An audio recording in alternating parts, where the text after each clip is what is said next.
siblings seek safety on a grandmother's farm after fleeing a harsh orphanage. They find a closed box that contained an unfathomable mystery that belonged to the grandma.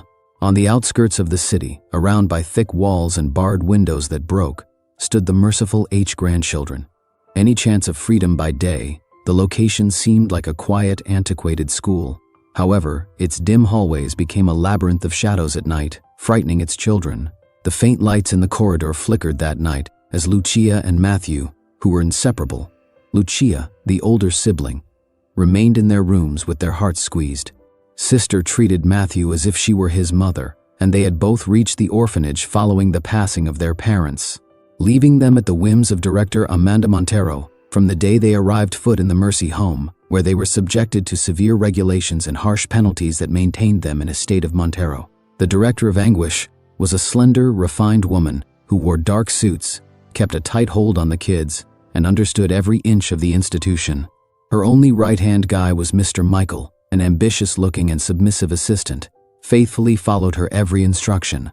Dedicated to gaining the director's approval, Michael never shied away from reporting anyone who threatened to the siblings. Observed an unprecedented rise in security measures throughout that week's rules. Matthew appeared anxious and restless, and Lucia sensed a tense mood. Director Montero observed them intently at mealtimes. As though he was hoping to catch them in some, Lucia had a sneaking suspicion that something awful was about to happen, but she had no clue how quickly dusk would arrive in the spacious kitchen of the orphanage. Matthew's stomach ached at the scent of old bread and poor stews. Feeling famished, he timidly went to the counter to request an additional portion. After eating so much, he felt the need to eat a little more, even though he knew it was against the rules. Hardship, but hours later, as the night wore on, the cook snubbed him with a harsh gesture before he could even make a plea. A bang shattered the building's silence as the chill crept into their bones. Mr. Michael stormed into the common area, yelling Matthew's name, and accused him of taking one of the few lights and a piece of bread. Michael held the little bit of food up while the scene was still in a hazy glow.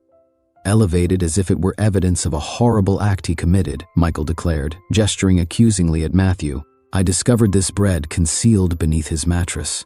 Stunned, Matthew shook his head.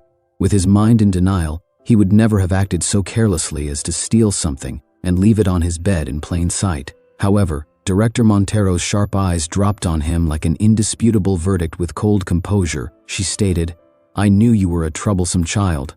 No one escapes justice in this instance. Comprehends how Lucia's heart constricted upon seeing her, knowing that Matthew hadn't stolen anything. She watched her brother scream in desperation. Given that they had spent the entire day together, this was just another ruse by Michael to demonstrate his devotion to the director and declare Matthew to be a miscreant and send the other kids to their rooms. Lucia and the basement was a filthy place used as a punishment prison, and Matthew was confined to a tiny cell there. The air smelled like. Lucia muttered, "This has to end," as the siblings felt panic creep up their spines from the dampness and anxiety. Holding Matthew's hand with a quivering voice, "We can't stay here any longer." Matthew attempted to talk for a while between weeping, but the words became stuck in his throat. Lucia, despite her fear, made herself appear resolute as she stepped closer to her brother and determined to provide him with the support he required. "We must," she muttered, stiffening her hands. "I won't let them get away no matter what. Wreck our lives." At that precise instant, as a surge of wind shook the basement's metal door, adding even more drama to the scene, Lucia realized that Matthew's brutality had marked a turning point. Allegation and their ongoing concern about penalties in the future drove her to devise a last-ditch scheme. Anything to keep her brother safe. The basement's shadows created spectral forms on the walls, like a warning that they wouldn't be able to rest that night. So Lucia raised the germ of escape, nourished by injustice, had taken root inside her as she looked determinedly. And the worry that with each minute that goes by, Lucia's heartbeat will be reduced to just another number under the director's supervision, grew stronger, and she was convinced that they needed to leave that location as quickly as possible. As a result, a glimmer of hope appeared in the siblings' eyes amid the terror and darkness, suggesting that something significant was going to occur. Time passed slowly in the gloomy basement of the Mercy home where Lucia and Matthew, the damp air chilled them to the bone as they sat slouched against the stone wall. Even though they were hungry, all they could think about was getting out of that oppressive situation. Lucia remained focused on the barred door, planning how to outsmart it. The door abruptly opened for Director Amanda Montero and her devoted assistant, Mr. Michael. opened, causing the siblings to leap to their feet, their hearts thumping as one of the Mrs. Fernandez, the caregiver, intervened and gave them instructions to be released and taken back to their rooms, but not before warning them. Knowing they would receive a much severe penalty if they misbehaved, as Lucia observed her opportunity as they made their way back up to the main hallway, she surreptitiously looked at Mrs. Fernandez's worn key ring, which she carved with that detail after recognizing the shape of the one that opened the side windows. She recalled that the siblings sat on the bed in their small bedroom that night. The memory of the false theft charge still made Matthew shudder, but Lucia gave him a resolute gaze. Without wasting any time, she decided to figure out how to obtain the keys and open a route out. They intended to prepare some food for the trip because they were unsure of the distance they would need to walk or the location of ultimately, but what if they discover us? Matthew muttered, his eyes worried. Lucia firmly said, "We'll leave, because they don't want to be punished anymore." Lucia pretended that I would take care of the keys tonight, after everyone has gone to bed, and make sure we have supplies for dinner. Compliance, in order to not raising suspicions, she observed Director Montero's and Mr. Michaels's every action while she waited for the Lucia slipped just as a few kids began to leave, and Michael became sidetracked by a conversation with the cook. Discreetly into the tiny office adjacent to the dining room, where she found an antique desk, discovered a number of keys, which she promptly recognized as belonging to the food pantry in the sideways windows. She came back to the table in time to assist Matthew in gathering their few possessions while concealing the keys within. She tried to move quietly so no one would spot her in the pocket of her jacket. Plans, then seizing an opportunity when the employees weren't watching, she crept into the pantry beneath she was able to obtain 2 loaves of bread and a bottle of water under the cover of darkness, and some bruised apples that might make it through the journey back to their chamber. Lucia and Matthew would wait until midnight, meticulously planning every move. The idea was to sneak down when the halls were quiet and the guards were doing their regular rounds, take advantage of the low lighting on the ground floor, and leave through a side window that leads to the back. That night in the courtyard, the sound of their thumping hearts was so loud that they were afraid of being discovered. Fear, but the need to escape, quickly compelled them to move carefully, and they succeeded. Down the stairs and hid in a corner as a guard momentarily turned on a flashlight after hearing footsteps approaching. The siblings held their breath as the beam of light swept back and forth, illuminating the hallway as the guard proceeded, and Lucia tested one of the trembling hands. The latch on the side window cracked and eventually broke away, breaking Matthew's heart. Lucia hardly dared to breathe as it seemed ready to explode from his chest. They looked at one another resolutely as they swiftly opened the window, first her, then he slipped to the other side, and the early morning's freezing wind struck them with a biting force, appeared significantly taller outside the orphanage's boundaries. But Lucia had they carefully selected a spot where the metal fence had a gap, and they crawled across the soggy grass to get to that small gap, and in spite of some minor cuts and bruises, they were able to pass through and vanish into the shadows of the at night. They could see the towering gray walls from a distance of a few yards. For the first time in a long time, the Mercy home vanished into the darkness. Although they were close to freedom, the excitement from their escape quickly gave. They were so exhausted that they could hardly move and had no idea why. Where to take Min gives you the anxiety of being followed and the doubt of which way should the siblings take. They continued into the dark distance. As the city lights faded into the distance, Lucia and Matthew's strength started to. She bit her lip when Matthew whispered, "I can't go on," as she struggled to maintain pace. Her worry was clear. Her entire strategy had centered on leaving, but she hadn't given much thought to what may happen after. Now they were by themselves in a remote location, surrounded by the chill of endless night. Being exhausted, they made the decision to continue trekking in the hopes of coming across a safe haven, but they had no idea what was ahead. Them outside the boundaries of the orphanage, but there was no going back. With one last courageous outburst, they proceeded to keep their distance from the Compassion home, while the moon observed their a silent witness to their plunge toward freedom. Their faltering steps as Lucia and Matthew trekked over a rocky path in the early morning, darkness seemed to consume everything. Their muscles, the night air hurt their faces as they walked, and they felt rigid with exhaustion. They could see their vitality ebbing away in the distance like a dying sigh. The hazy outlines of fields and trees, everything covered in an eerie since leaving the Mercy home. Blackness and I had been roaming for hours in search of a safe haven. They were so hungry that they had nearly consumed all of the food they had been able to take from the orphanage. Lucia, who was determined to keep her little brother safe, remained vigilant and constantly looked around for any indication of life. Then Matthew pointed to a dim, flickering light in the distance, his voice almost breaking with fatigue. It appeared to originate from a little, isolated home encircled by a broad, shadowed expanse of land.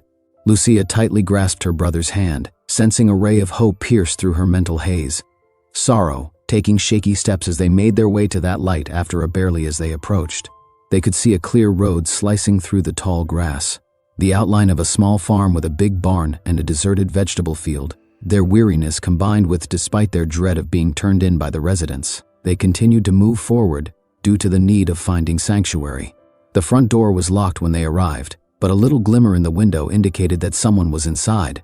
While still conscious, Lucia inhaled deeply and knocked gently out of fear of drawing the after a few stressful moments. The door opened just a crack with a creak to get the attention of any possible pursuers, displaying an elderly woman's dark-eyed face that is heavily wrinkled. Lucia couldn't conceal the tremor in her voice as she asked the woman in a serious, cautious tone. Voice said, "Forgive us for disturbing you," as forcefully as she could. "Simply need us somewhere to spend the night because we're chilly and alone." The elderly woman who introduced Mrs. Elizabeth's eyes went over them as she examined them suspiciously. Matthew's heart pounded more quickly as he looked over their filthy attire and pale faces to see whether they were a threat, worrying that she would immediately send them away. But something in Lucia's face and the young boy's frailty sparked a Mrs. Elizabeth's sympathy spark. "I can't abandon you in this cold." At last she opened the door slightly wider and said, "Come in, but make sure not to make any commotion." She guided them into the dimly lit residence, which had a subtle scent of Mrs. Took slow, steady steps while toasting bread and burning wood from an antique stove. Elizabeth took them to the kitchen table and served them some hot soup and some water, and Matthew sat down, silently appreciative, their eyes drooping with fatigue. "Where have you come from?" was questioned after each drink that restored their power. The old woman frowning. Lucia was hesitant to reveal the entire truth since she didn't want to. The orphanage, because of concern that Mrs. Elizabeth could feel compelled to surrender them, but she eventually mentioned a location where they had received terrible treatment without being identified. But Mrs. Elizabeth remained wary because she felt the children's genuineness and observed the indications of pain engraved in their eyes. "If you can finally remain in the barn tonight, like she mentioned. I have an old cot and some blankets to keep you comfortable." The siblings exchanged a relieved glance after a period of aimless roaming. It seemed like a miracle when Mrs. Elizabeth led them a short distance to the barn. There was a little area away from the house, surrounded by sacks of seed and piles of straw. The elderly woman laid down a few blankets and snuggled in with an apparently stern demeanor, but real concern for their well-being. "We'll figure out what to do tomorrow," she said in a tone that for now, "Don't be hostile or sensitive. You need to rest, Lucia." They laid side by side on the makeshift bed still after Matthew respectfully thanked her. The night air was cold, but they were reassured that a door had finally opened from the barn's threshold. Mrs. Elizabeth silently observed them for a little more, closed the door. Lucia was so tired that she had trouble falling asleep. She spent a while holding Matthew and reflecting on the stranger's generosity, work-hardened hands, and a slumped back described a difficult existence. But the soup's warmth brought back memories for Lucia. Early the following morning, before the sun's rays were high in the sky, her parents would hold her by the home's fireplace. When Mrs. Elizabeth came back, she carefully pushed open the barn door and discovered that for a brief while, her normally severe face softened as her siblings fell asleep. The sight of those exhausted kids, who were as defenseless as injured birds, falling into her yard, woke me up.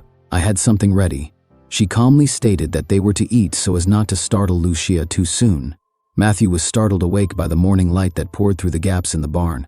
Despite this, they stood up and revealed the dark rings beneath both of their eyes.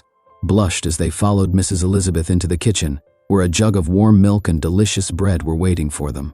Matthew mustered the bravery to ask the elderly woman her name, and she just repeated it, this time giving a feint. The conversation began with that simple act of compassion, and they all smiled. Mrs. Elizabeth requested the children's names, and after noting their appreciation, permitted them to remain for a short while. Days as she considered her next course of action, but the kids were unaware that she wore a composed expression of worry. Focused on the dinner, Lucia and Matthew didn't notice how Mrs. Elizabeth's eyes strayed into a faraway memory of a moment when she desired to get better, for there was a strong, wistful sparkle in her eyes that revealed a secret that disturbed her as she observed those two siblings who were obviously starving for the distant roosters crowing, resonating around the pens and stirring, signaled the start of the farm's love-sorrow. Despite getting little sleep, Lucia and Matthew were still experiencing the buildup of tiredness, with uncertainty weighing on them. But when the fields were illuminated by the sun that day, a new hope started to grow. Their hearts, after a more peaceful sleep than they had experienced at the orphanage, they woke up and somewhat shyly sought out Mrs. Elizabeth to offer assistance. And the reticent elderly woman welcomed them gave a small nod, and gestured to the barn containing the hay and animals. As Mrs. Elizabeth milked her elderly cow, Lucia went about with a pail, which she claimed to have supplied milk for years, while Matthew looked on in interest. They had never learned how to sprinkle grain for the hens before, but for the first time since they realized how simple that hands-on labor was, they felt productive and helpful. Over the course of the following few days, the brothers' stiffness from their initial arrival at the Mercy home arrived and started to relax, but they proceeded gingerly out of concern about upsetting Mrs.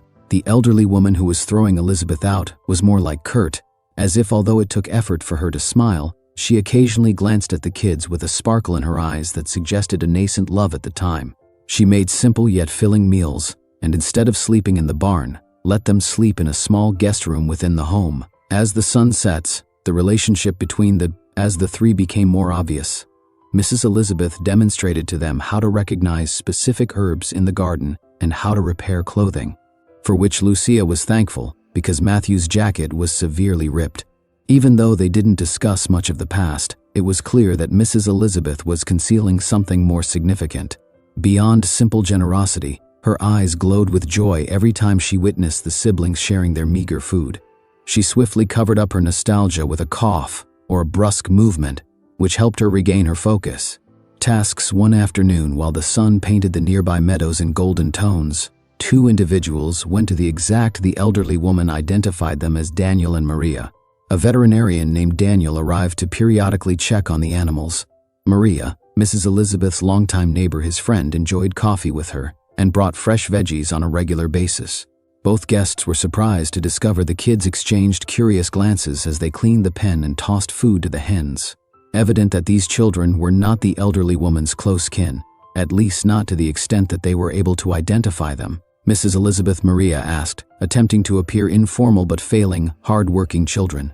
Mrs. Elizabeth only responded that they were two children in order to conceal her interest, who had requested refuge during difficult times. Neither Lucia nor Matthew were willing to provide additional information, and Daniel, recognizing the tension, moved the conversation in another direction while maintaining a courteous grin. Despite their desire to keep it to themselves, Daniel and Maria were able to discern that the kids were concealing something. While back at the Mercy, pride and concern were clearly seen on their faces.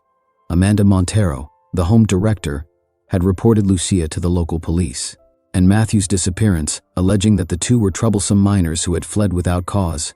Incensed at she asked Mr. Michael to post posters and offer a prize for any potential scandal. Indication pointing to the brothers' location, the director was resolved to track them down out of concern for her image and the potential for if two police officers learned about the orphan's appalling circumstances, donations may be harmed. Started asking about two juveniles on the run at local establishments, but nobody had any solid information. Believed they could have spotted two tiny people strolling late at night, but nobody could be positive. In the meantime, the ever-obsequious Mr.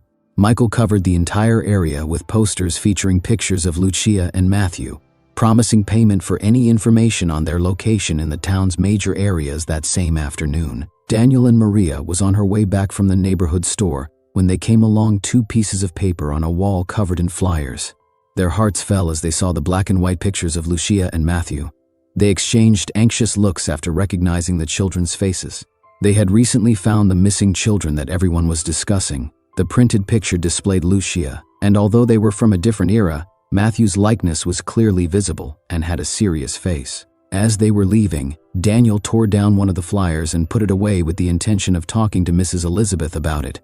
There were more of those posters all over the place, and they were now wondering how long it would take before someone else acknowledged that the children's lives on the farm went on rather peacefully for Lucia and Matthew. Despite an unsaid tension that plagued them, they had developed a tiny pattern of assisting Mrs. Elizabeth with farm, helping her out in the kitchen and helping out with any other tasks that came up. They were aware that their tranquility could be broken at any time if they were recognized or if Mr. Michael and Director Montero grew too near. The elderly woman's home had turned into a comfortable haven where they found it more difficult to consider leaving every day, and an overcast afternoon brought a sharp drop in temperature. And Mrs. Elizabeth instructed Lucia to go to the attic to retrieve coats and blankets that had been put away from the previous year. There was a large, low-ceilinged room with a few thin, dust-covered windows on the second story of the house. Windows, feeling each board complain as Lucia ascended the groaning wooden stairs. The attic seemed dark beneath her feet, like though the old building loathed each step. Surrounded by stacked boxes and antique furniture, Lucia was only illuminated by a ray of light coming through a window break. As she brushed, she looked for those blankets with labels. After clearing away cobwebs and moving a few things, she discovered an old trunk. Curiosity Drew stood out from the typical dark wood boxes with metal fittings and a tiny rusty lock on the front.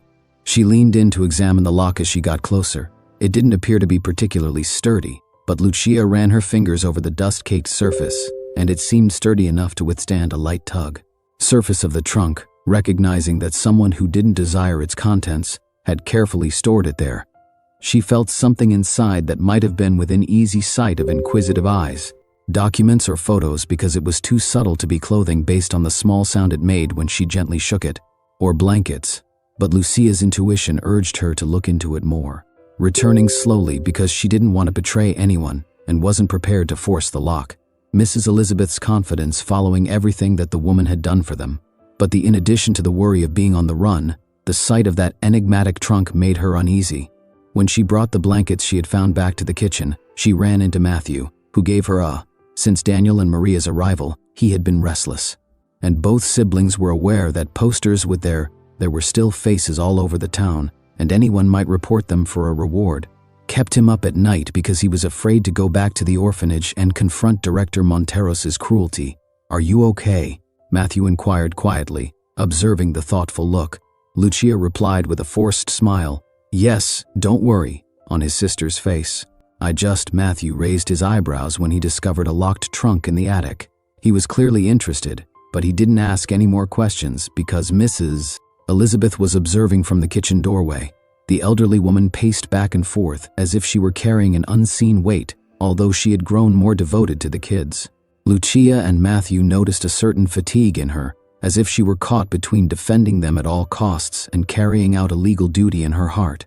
Mrs. Elizabeth was, every time she witnessed the siblings exchanging bread at dinner or heard their shy laughing, her features were torn apart. Eased momentarily, but then a worried shadow appeared on her face, exposing her internal conflict. Could she be accused of hiding if the cops arrived? What if the director lodged an official complaint against the two minors? She couldn't handle these. She was afraid that Lucia and Matthew might fall into corrupt hands once more, but she was also hesitant to question the law. Eventually, Mrs. Elizabeth appeared to find a compromise, which she permitted the kids to stay on the farm, sleep in the spare room, and have some freedom on the grounds. But she demanded that they avoid the town and keep outsiders out of their sight. Lucia saw that if they were to approach the main road, someone might notice them and report them in. Thankful for food and shelter, Matthew, and understood the gravity of their predicament.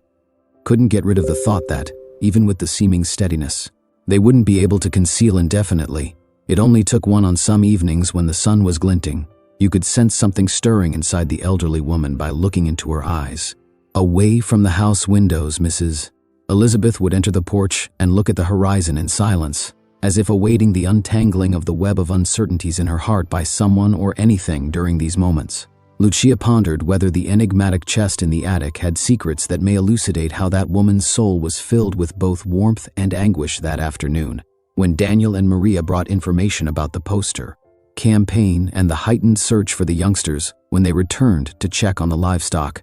When Lucia heard their remarks in town, she trembled, and Matthew tightened his fists tensely, but Mrs. Elizabeth said nothing, her jaw clenched.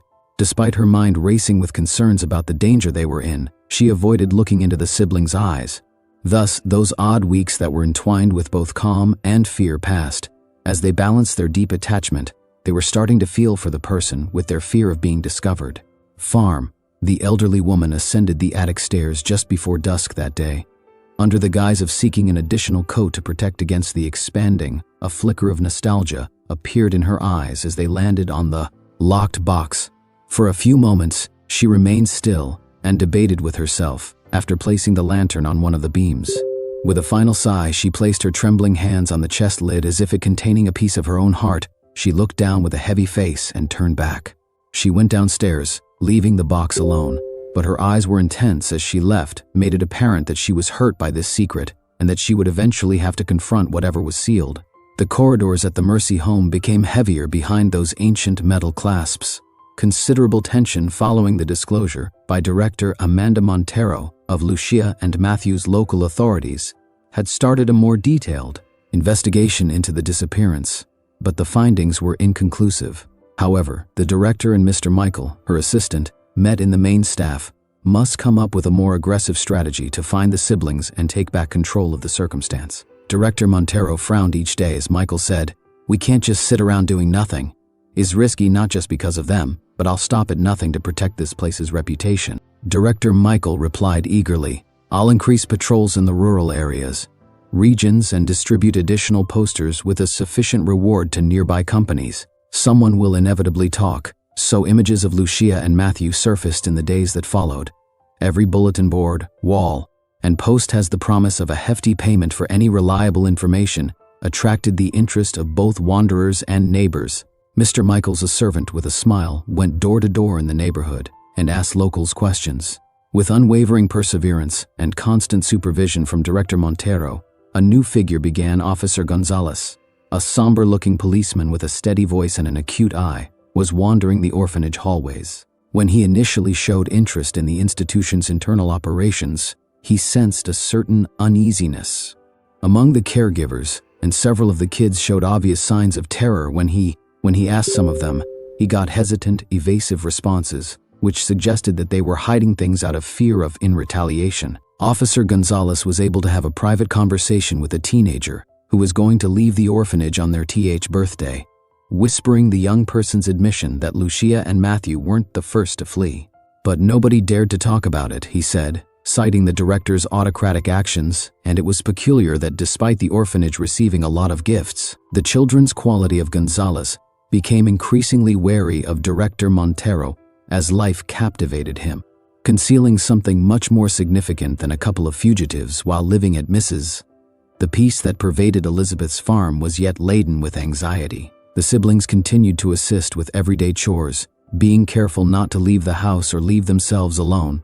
Despite being observed by strangers, they held on to the notion that the progressively amiable elderly woman would find a legal means of preventing children from being placed in the Mercy house. But their concerns increased with the community has been inundated with depressing news regarding the search every time Daniel and Maria come. Daniel once said, holding out a flyer, "Posters of you two. Many people are asking about any child who looks, and they are also giving more money for any information. They're heading to the door, so perhaps you should be extra cautious about concealing Maria.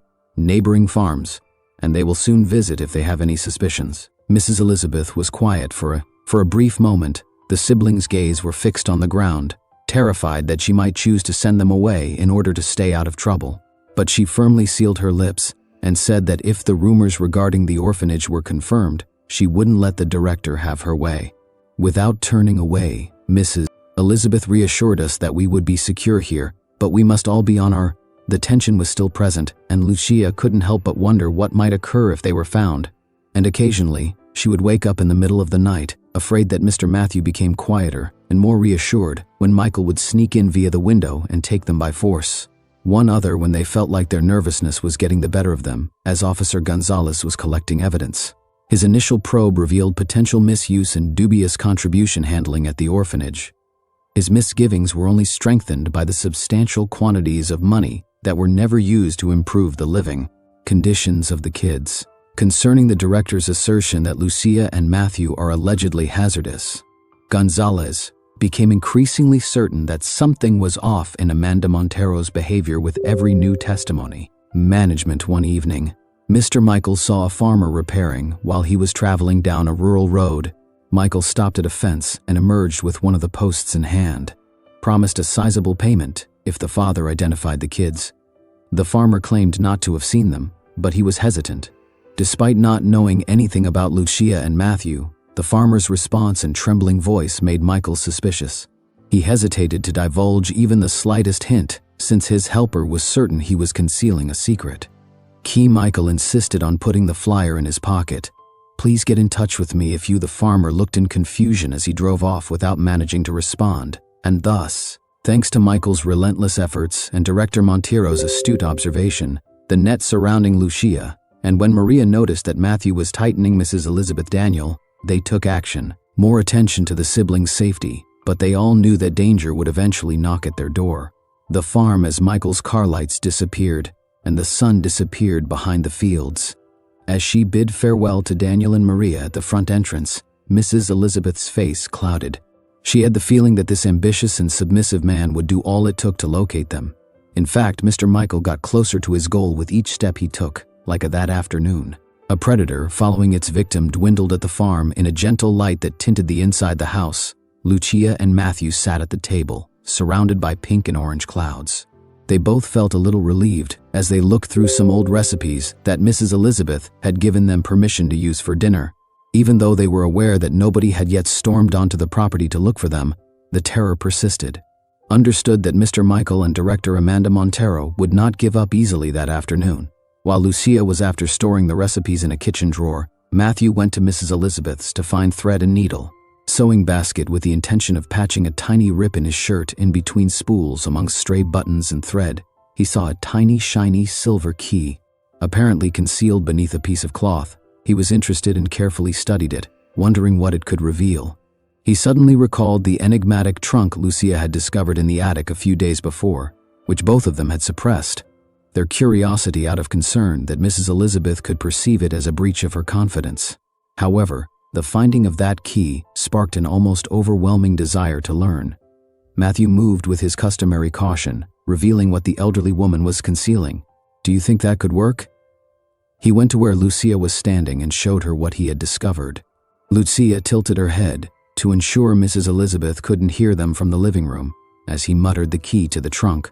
She could practically feel her heartbeat as she studied the tiny key in surprise. She quickly saw that opening the trunk might constitute a breach of the elderly woman's privacy, yet a portion of her felt that they needed to comprehend what Mrs. Elizabeth was if they were to figure out a legal way to stay. They patiently waited, watching with great care, till the elderly woman left for the garden, where she spent a lot of the afternoon taking care of her plants. After making sure she was busy, they slipped up the attic stairs, with the location was just as dusty and gloomy as before the two cats' stealth in the night. Lucia led was surrounded by boxes and antique furniture that creaked at the slightest touch. Matthew, the box she had seen, was in the corner, hidden by a fading fabric and encircled by smaller trunks that delicately hold their aging possessions. They removed the cloth, and, to their surprise, the key on the lock clicked. They had a lengthy, silent conversation until the lock opened with little effort, as if it had been waiting for this moment. Ponder whether it would be best to leave everything alone, but curiosity prevailed. They were astounded at the contents when Lucia opened the lid. The first thing they noticed were multiple pictures of a young lady with eyes like Lucia's and a kind smile. In that face they recognized familiar features, and Mom Lucia spoke to them. Matthew's breath caught in her throat as she lifted one of the pictures for a closer look, since it reminded him few his childhood recollections, the few he had of his mother, who had died while he was still quite little. Then he turned to look at a stack of ancient documents bearing official seals and signatures on birth certificates with their names on them, as well as a last name they both recognized right away. Delving further, they discovered yellowed letters in crisp, meticulous handwriting. Each page expressed the love and despair of someone who had attempted to contact different authorities and courts in order to obtain custody of two children. Obviously, those Lucia and Matthew were the youngsters, and each paragraph reiterated the siblings exchanged glances as the sender, Mrs. Elizabeth, who had battled tirelessly for them, was identified. With shock that the woman who had immediately taken them in wasn't just a nice stranger. She was their grandma. A whirlpool of inexplicable feelings filled their hearts. Disbelief, joy, rage at the time lost, and a glimmer of optimism that they had matured thinking they had no family left. Yet Mrs. Elizabeth had been there the entire time, fighting in silence. They were so engrossed in this finding that they hardly paid attention to the sluggish footsteps coming from the attic door behind them. Opened, and Mrs. Elizabeth emerged, her expression stunned to find that she became pale after opening the trunk. But she refrained from reprimanding them because she knew that sooner, or you now know that she mumbled her voice, since they would eventually discover the truth. Trembling as a surge of unfiltered emotion swept over them all, Lucia Rose Matthews stood motionless as she approached the elderly woman with tears in her eyes. Keeping the papers close to his breast, Mrs. Elizabeth's eyes were full with confirmation. According to what they had read, she lost control of her grandkids following the death of her daughter due to the letters in the trunk exposed strange donations and documentation connected to the orphanage. After suppressing a sob that escaped her eyes, the elderly woman admitted, "I fought for you both for months." Corners, but the director claimed to have influenced her attorneys. Children would do better in that charity center, but I was unable to help. As her comments reverberated through the quiet of the attic, Lucia and Matthew experienced a flurry of emotions, including rage at the people who had split them up. Them from the comfort of knowing they had not been deserted, and the hope that there could be a way back. Aside from finally going back to the orphanage, Lucia embraced the elderly woman and started crying. Sensing that this was a new reality for the three of them, Matthew entered the embrace. For a few minutes they expressed only the warmth of a family reunited after years of deceit without using words. They exchanged determined glances after they had finally cooled down, and it was clear they couldn't remain in hiding indefinitely, particularly after learning of their true connection. For when Lucia first spoke up, she suggested that they look for a legal means to defend themselves, even if it meant confronting when the director revealed the orphans' dubious activities. The woman slowly realized that they would eventually have to deal with the legal system, and that the only way she fought openly to safeguard her grandkids, but the threat persisted. The region was still littered with posters featuring Lucia and Matthew's images, and the orphanage wouldn't stop until the three clung to it as it recaptured them, ending that stressful day. Night fell with the prospect of a final conclusion, leaving the trunk containing the letters and pictures in the attic open. Displayed in full view, a representation of the just-revealed secret that would Mrs. Elizabeth's remarks regarding her relationship with Lucia and Matthew reverberated profoundly, causing them to alter their destinies forever. Throughout the farm's atmosphere, the siblings unquestionably discovered their grandma, who was willing to go to any lengths to keep them safe. But they were aware that family ties weren't sufficient on their own to keep them safe. They would have to demonstrate that the kids were getting the right care and reveal the mistreatment occurring at the orphanage. Daniel and Maria were the first to provide their unwavering, but after discovering the truth, they felt obligated to defend Mrs. Elizabeth and the siblings. Together, the three of them came up with a strategy to collect proof of Lucia and Matthew's favorable care. When they arrived to the farm, they photographed the house, the food served, and even wrote thorough remarks regarding the duties the kids assisted with, such as gathering eggs and milking cows, maintaining the garden, and helping with small repairs. "Will demonstrate that this is a true family setting," Maria said. "Once we present this with conviction, nobody will be able to accuse Mrs. Elizabeth of abuse or neglect." Proof that a number of local neighbors who were touched by the narrative offered to aid. However, some were hesitant because they were afraid of director Amanda Montero, who is well known for her power, and high-level rumors about her ties circulated the area, and anyone who dared to disagree with her might encounter reprisals. Hence, many people decided not to publicly participate, sending only provisions or silently wishing them luck, while the director stepped up her effort to undermine Mrs. Elizabeth. As the hunt for Lucia and Matthew intensified, she stated repeatedly authorities and the press that a woman with a questionable reputation was in possession of two in order to accomplish this.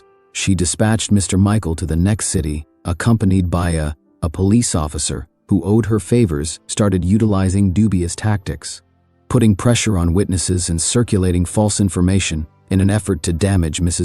Elizabeth's reputation and paint her as a volatile woman disobeying the law. "We must ensure this case." Michael was cautioned by the director not to delve into the orphanage abuse reports. "Instead, keep everyone's attention on that woman's alleged carelessness. I want stories and gossip to portray her as a officer." Gonzalez continued his investigation inside the Mercy home while simultaneously pursuing the criminal.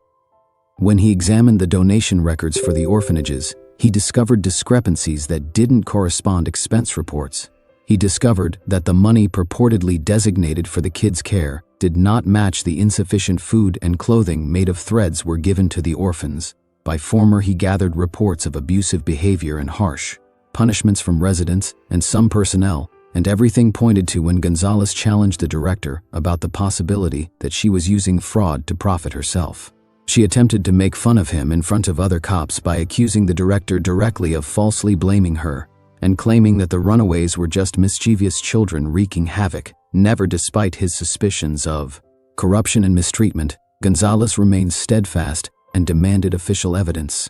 Before making a more formal complaint, Mrs. Elizabeth got tense every day, more watchful than ever, limiting Lucia and Matthew's activities and requesting that they avoid the road or any to obtain supplies and news from. Outside the stores, she depended on Daniel and Maria. She was often anxious since she feared Michael would walk up at any time, but she wouldn't show it to the kids, just when it appeared that the strain could not get much worse. An unexpected meeting occurred at the Daniel had gone to town market to buy seeds when he unluckily encountered Mr. Michael, who the director's assistant recognized him right away as someone who often visited Mrs. Elizabeth's farm, holding one of the posters with Lucia and Matthew's photos on it, while pretending to be courteous and smiling. "I've heard you know this," he said, tipping his head in a friendly manner. "Have you seen them around?" Area rather well. Daniel felt his heart pounding, but he made an effort to stay calm. Divert the discussion by mentioning that there were a lot of kids about and that he wasn't sure of. Nevertheless, Michael was astute enough to notice the strain in Daniel's eyes and decipher his evasive responses. A mistrust that grew into a real "don't forget to follow Michael's instructions if you want to see them." Daniel simply nodded without committing himself as he walked away, knowing that there was a sizable payoff. Since Michael's gaze focusing on him, learning every face feature, and Daniel was plagued by that glaring gaze for the remainder of the day, which filled him with. Daniel described what had transpired at the farm with uneasiness, and Mrs. Elizabeth pressed her lips together, imagining Michael wandering around the area while Lucia and Matthew looked at one another nervously. They all recognized that the moment of truth would soon come and force them to stand up as they became more and more constricted, for themselves or lose it all. The morning began with an odd, eerie quietness looming over Mrs. Elizabeth's farm. Lucia and Matthew awoke with a nagging feeling that something significant was going to occur. Even the rooster's typical crowing seemed subdued, as though nature itself became aware of the impending confrontation. The elderly woman's hands trembled a little as she made breakfast, and Lucia saw the concern in Daniel, and Maria showed up early to share the eyes she was trying to hide. Most recent information on the investigation, they were aware that Mr. Michael had been skulking around the neighborhood and were afraid he would show up soon. The tension in the house was evident, possibly due to the presence of the local police. Nevertheless, Mrs. Elizabeth held out hope that Officer Gonzalez would reveal the cruelty at the Mercy homes before it was too late. The loud buzz of motors signaled the entrance of multiple automobiles at the main gate of the farm, Lucia, late in the morning. Hearts racing, Matthew peered out the window to see a black sedan, and they could easily identify officers from a truck, transporting officers from other places they had never seen before. Director Amanda Montero and Mr. Michael were followed by two officers with harsh expressions. With stiff formal gestures, Lucia said, "It's time," with a knot in her throat. "We must stay together," since Michael's impatient hammering made the front door tremble. Director Montero stormed into the house as soon as Mrs. Elizabeth opened it, acting as if she owned it. Without waiting for an invitation, she looked around the house for the siblings that the police were pursuing. The sight of one of them wearing handcuffs at his waist behind her made the children's hearts swell. "I insist that see Lucia and Matthew at this moment," the director yelled. "Staring icily at these officers are instructed to take them back to the Mercy home, Mrs. Elizabeth." Mr. Michael, in his malevolent grin, nodded and gestured at the elderly woman for whom we have filed charges with certain documents. He declared haughtily that you could not imprison two minors any longer for kidnapping and document falsification. Illegally, the word kidnapping echoed from the corridor like a hammer blow. Lucia held Matthew's hand firmly, and when he heard the charge, he shuddered. Mrs. Elizabeth forced herself to stay calm, knowing that the time had come to protect herself since she couldn't afford to appear weak to people who were attempting to kidnap her.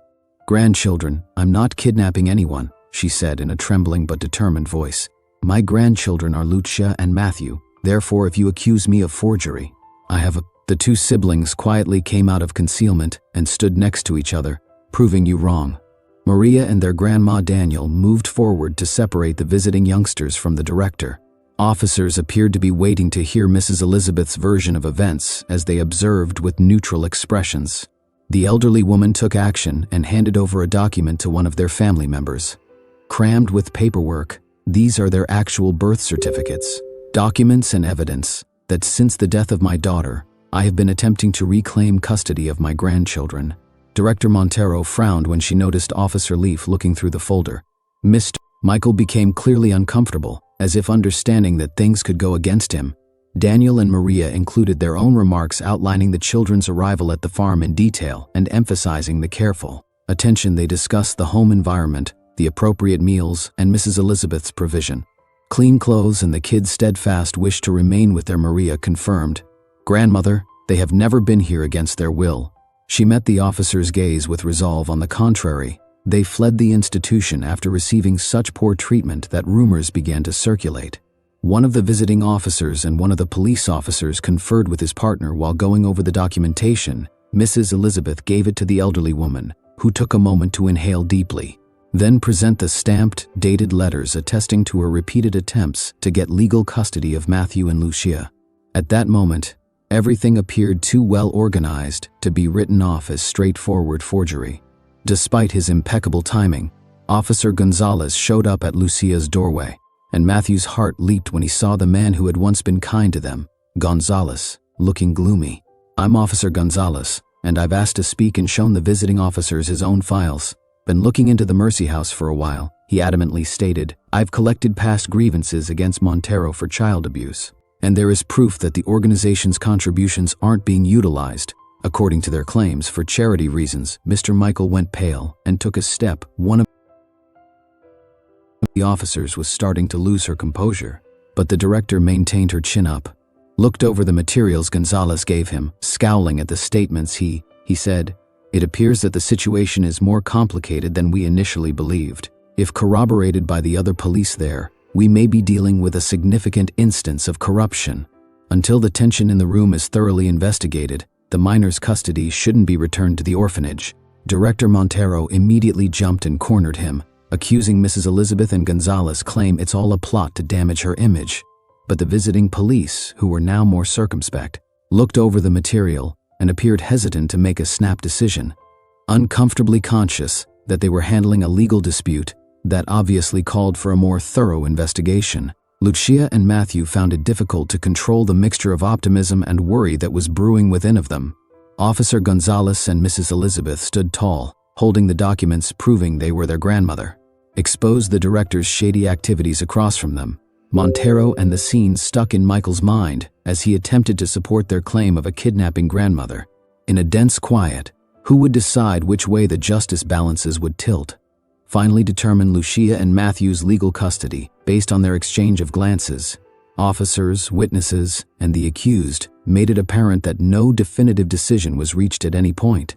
Either the truth would come to light once and for all, or the director and Michael would get what they wanted. Uncertainty persisted before a pivotal incident that would permanently alter Lucia and Matthew's. Unfortunately, the tension that arose at the farm during that crucial encounter quickly led to firing. Repercussions following the allegations and proof were made public.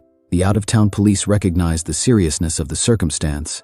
Director Amanda Montero's cool-headedness started to melt when Officer Gonzalez, supported by Mrs. Elizabeth's documentation and the statements of Daniel and Maria, demanded a comprehensive analysis overtaken by the growing evidence. Mr. Michael, until then the director's faithful ally, began to exhibit symptoms of increasing anxiety. After being cornered by when the agent asked him questions, he finally lowered his gaze and breathed heavily.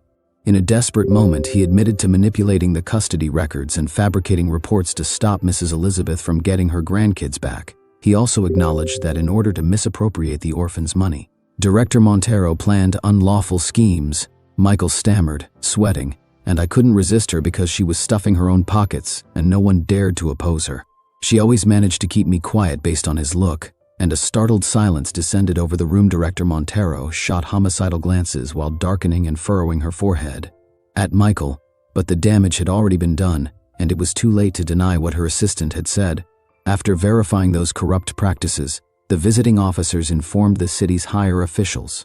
They took prompt action, temporarily removing the director from her position and directing the Mercy Home to halt the ongoing inquiry after learning of the inquiry into surprisingly Many neighbors who had previously been terrified became alarmed as child abuse and embezzlement spread throughout the village, came forward to substantiate Montero's mistreatment and the fear-based environment that had pervaded the orphanage as mayhem shook the establishment. Mrs. Elizabeth and her grandkids made a pivotal move toward their own autonomy in front of the court assigned to the case.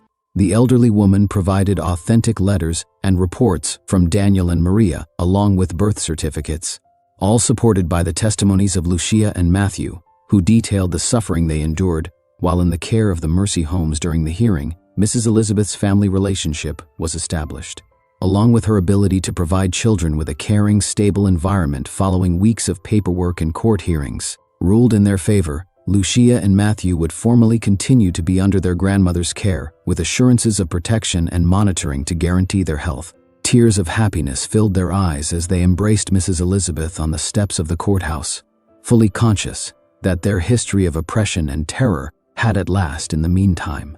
More morally upright management was hired to the Mary home. The children who were still residing there expressed relief at the change, which was made by the same authorities who had fired the director. Many of them, the new administration promised extensive improvements, but they were afraid of retaliation. Openness in managing donations and treating each child in the residence with dignity, while also maintaining the farm, became the permanent residence for Lucia and Matthew. The siblings moved in with their backpacks and minimal possessions. Once seeming like a makeshift haven, the guest room now resembled the bedrooms of two teens, who was at last able to grin without concern. And Mrs. Elizabeth found that for years, she thought she had lost her bliss, but Daniel and Maria continued to be involved throughout the procedure, supporting the family and celebrating their legal victory at every turn. Motivated by everything that had transpired, they joined Mrs. Elizabeth in a variety of tasks, restoring a portion of the property with the goal of helping other kids in need. Their objective was to establish a secure environment, a makeshift house where children could receive assistance until they were able to find a better place to stay or reunite with their own families. Months passed, and the farm full of kids' voices and happy times spent together without worrying about the due to the impending orphanages. Lucia and Matthew attended the neighborhood school and participated in community activities. Hoisted high, the grandma and her grandchildren worked on a colorful vegetable garden in the backyard, working together to cultivate food that will feed them and the kids who came looking for refuge on a late autumn afternoon while the wind blew gently across golden fields. As Lucia and Matthew ran about a freshly renovated chicken coop with other kids, Mrs. Elizabeth couldn't help but recalled the agonizing times when a single paperwork blunder and a few people's greed almost caused that remembrance stayed as a tribute to their love and strength for eternity. They had conquered every challenge, and nothing could ever rob them of the tranquility they had discovered. Their eyes were full of, I hope. Mrs. Elizabeth was pleased to see her grandkids develop their awareness of freedom. The farm was no longer merely a hiding place when they gained their rights and were free from terror. Location, it had come to represent a fresh start for everyone, and thus this tale came to a conclusion. We appreciate your support as we move forward with bravery, hope, and the strength of family. Each chapter, and experiencing Lucia Matthews and Mrs. Elizabeth. Please remember to subscribe and leave a comment if you liked this journey. Your encouragement and comments encourage us to keep sharing tales that show that love and solidarity are stronger than all barriers. We'll see you soon with more surprises and stories.